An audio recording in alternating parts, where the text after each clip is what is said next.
왜 이렇게 끝나지 않을까? 왜 국제사회는 침묵할까?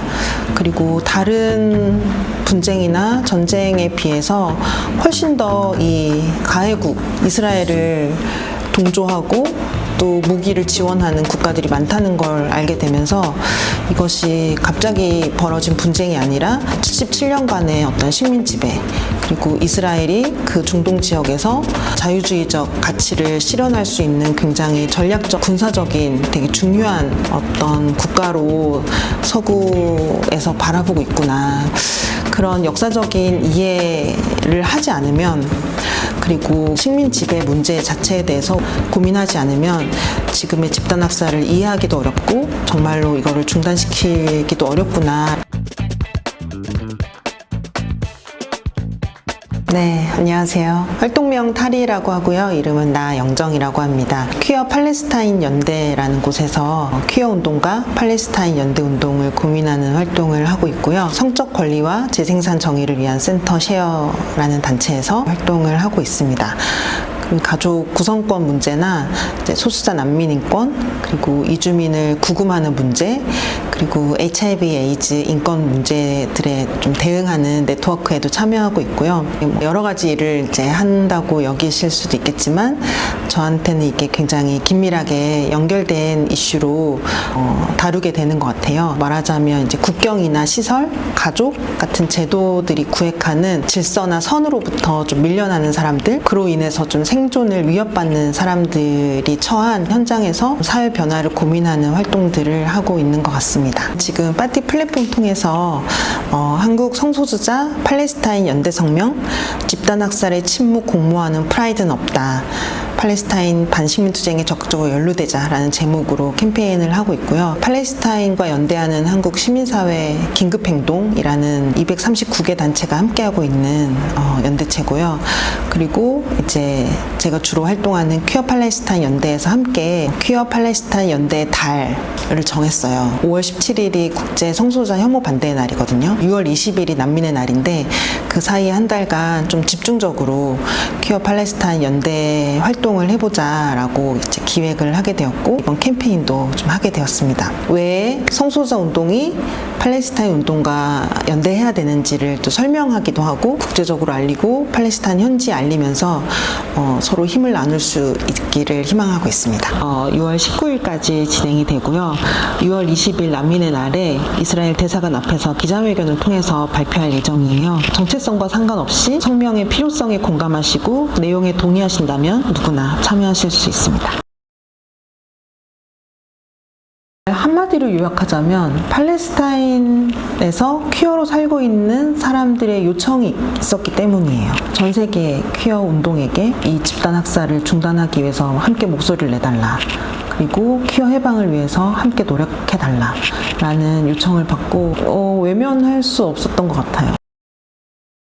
단어로 설명하자면 재생산 정의라고 할 수 있을 것 같아요. 재생산이란 말이 한국에서 조금 아직 낯선 개념이라고 생각을 하는데요. 생물학적인 생식으로만 한정해서 또 여기는 경우들이 있지만 저희가 운동을 하는 것은 각 개인이 자신의 몸에서 어떻게 임신과 출산, 양육을 결정하고 해나갈 것인지를 스스로 결정할 수 있어야 된다라는 되게 중요한 기본적인 권리뿐만 아니라 그것을 가능하게 하는 조건, 사회적 조건을 이제 함께 만들어야 된다. 그리고 그것은 그냥 개인이 심사숙고해서 결정하면 끝나는 것이 아니라 그것을 위해서 어떻게 사회적인 체계를 만들 것이고, 그것을, 그 권리를 실현하지 못하고 있는 사람들이 누구인지, 왜 실현하지 못하는지에 관심을 가지고 사회적인 변화를 촉구하는 것이 이제 재생산 정의, 사회 정의로서의 재생산이라고 얘기를 할 수 있을 것 같아요. 예를 들면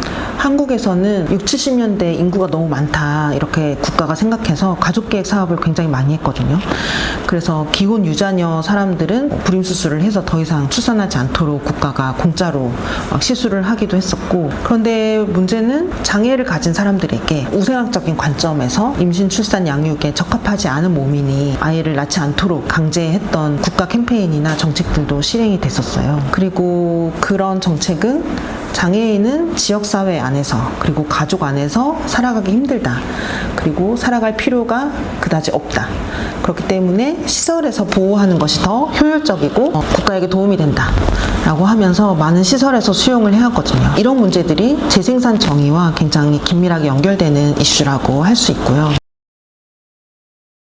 2023년 10월 7일에 집단 학살이 본격화되었는데요. 한국 언론들 이스라엘과 하마스 간의 전쟁이라는 어떤 타이틀로 시리즈 기사를 내기도 했었어요. 하마스를 대표로 하는 팔레스타인의 무장 운동이 뭔가 작전을 했고 거기에 대한 보복으로 이스라엘의 어떤 자위권이나 방위권으로서 보복을 했기 때문에 그건 정당하다라는 논리가 엄청 많이 퍼졌었거든요. 서구 주류 언론의 대부분의 어떤 프레임이었던 것 같고 한국의 주류 언론들도 대부분 그거를 받아들였던 것 같아요. 그런 프레임 자체가 이 77년간의 식민 지배나 아파르헤이트 역사를 지우는 문제이기도 하고 가자 지구와 서안 지구라고 크게 이제 나눠져 있는데요. 팔레스타인 땅이 원래는 큰 한 덩어리였는데 이스라엘이 계속 이제 선을 긋고 그리고 불법으로 계속 점령지를 넓혀가면서 땅이 작은 지역 안에 팔레스타인이 모여 살게 되었고 그리고 가자 지구는 완전히 봉쇄된 상태로 고립된 상태로 이제 살고 있었는데 지금 집단 학살은 완전히 가자 지구를 없애고 그걸 완전히 이스라엘로 병합해서 거기에 리조트를 짓겠다라는 계획들을 이스라엘이나 어떤 트럼프 정권에서 구체적으로 이야기를 하고 있기도 해요.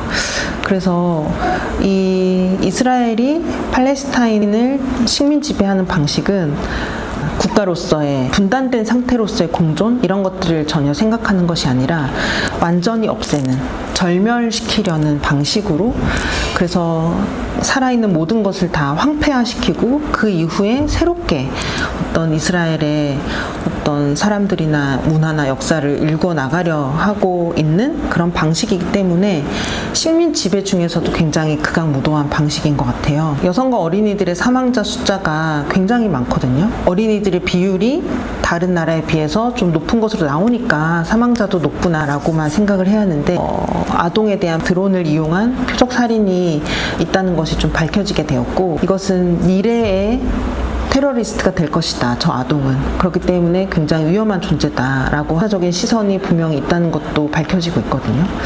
그래서 이 절멸 프로젝트가 가자지구에 대한 제노사이드의 핵심이라는 점을 꼭 말씀드리고 싶어요. 가자지구에 대한 절멸 프로젝트라고 하는 것 자체가 사회적인 재생산을 끊어내겠다라는 것이고 아이나 이제 여성들 그리고 임산부에 대한 공격 같은 것들이 되게 구체적인 생물학적인 공격이라고 볼 수 있을 것 같아요. 그리고 그 안에 있는 동식물 모든 것들을 다 파괴하는 것 또한 에코사이드라는 개념으로 우리가 이제 비판을 하고 있는데 재생산 정의를 확장하다 보면 이런 사회의 재생산을 파괴하는 것 그리고 어떤 집단의 재생산을 끊어내는 것 어떤 특성을 가진 사람의 어떤 미래를 부정하는 것 이런 것들이 모두 재생산 정의와 관련된다라고 할 수 있을 것 같아요.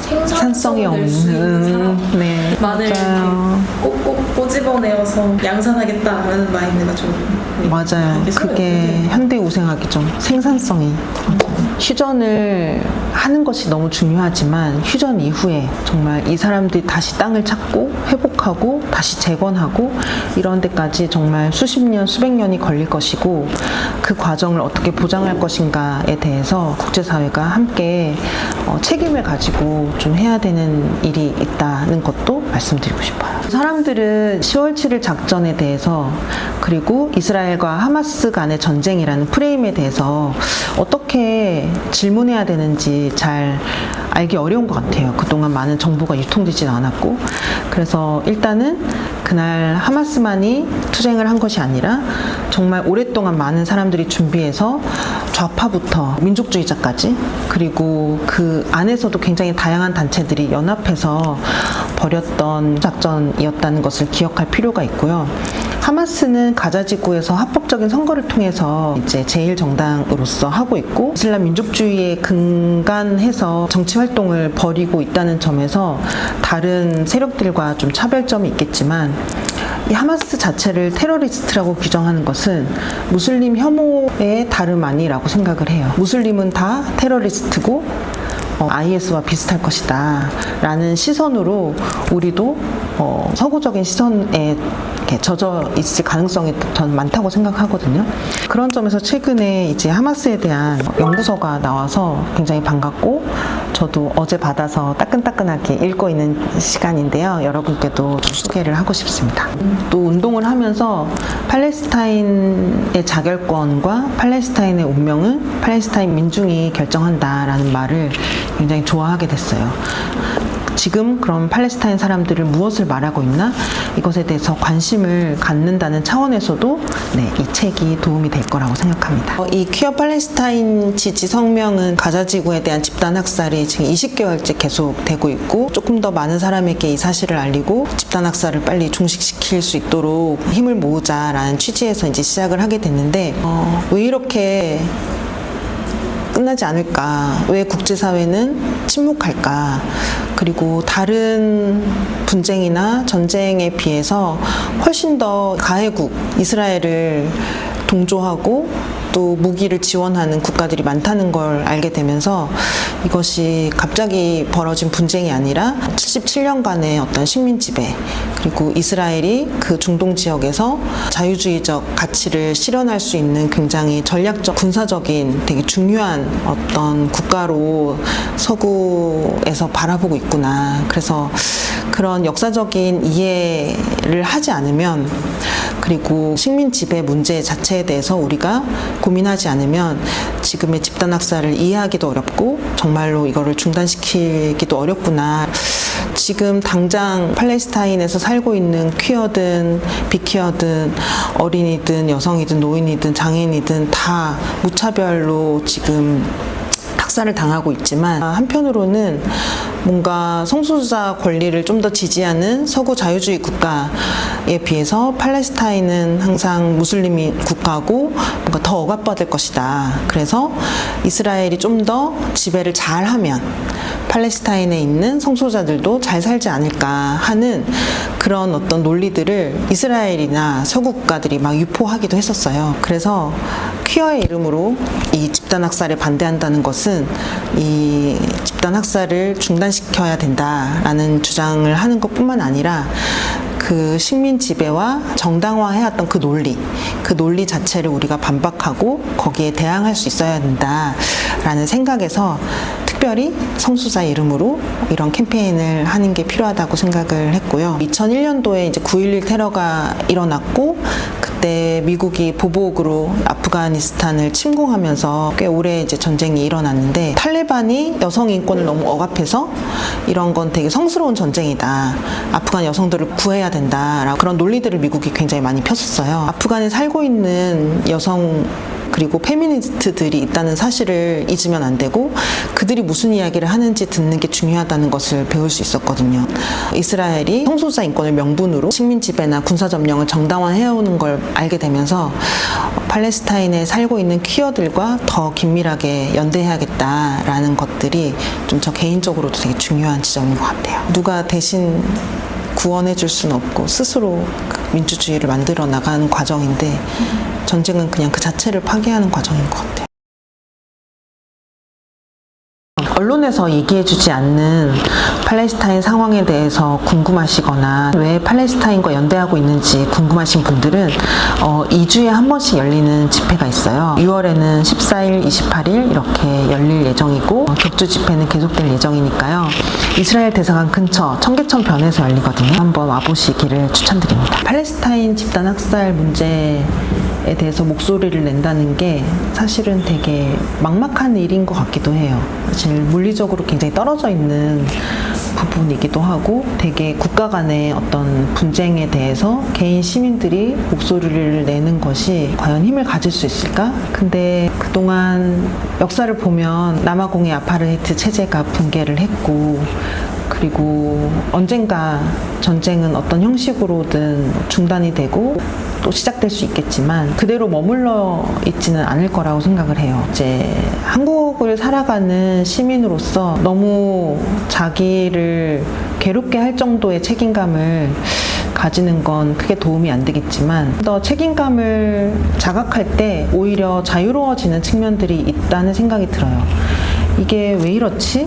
왜 이렇게 세상이 망가지고 있지? 왜 이렇게 점점 더 나빠지기만 하는 것 같지? 너무 무력하다라고 생각이 들 때 조금 더 이것에 대해서 목소리를 내는 사람들은 어떤 얘기를 하고 있는지, 그리고 내가 조금이라도 힘을 보탤 수 있다면 저는 조금 더 힘이 생길 수도 있다고 생각을 하거든요. 그래서 그런 차원에서 파티에 있는 여러 가지 캠페인, 그리고 저희 캠페인에 관심을 가져주셨으면 좋겠고요. 계엄을 막아낸 경험들이 얼마 되지 않았잖아요. 그래서 저는 한국의 시민들이 그것을 계속해서 체감하고 있는 편이라고 생각을 하거든요. 다른 나라에 비해서. 지금은 우리가 이제 광장에서 모아낸 열기나 힘이 제도권으로만 수렴되는 것들이 저에게는 좀 걱정스러운 시점인 것 같아요. 우리가 계속해서 관심을 가지고 뭔가 누구에게 그냥 맡겨두거나 위임하지 않고 뭔가 서명하는 행위 자체가 저는 내 이름으로 뭔가를 계속 요구하는 반복적인 수행일 수도 있다고 생각하거든요. 그래서 이런 서명에 참여하는 것도 저는 굉장히 효과적이기도 하고 나 자신에게 힘과 에너지를 주는 일이기도 하다는 점에서 캠페인에 참여해 주시면 좋을 것 같다는 생각이 듭니다.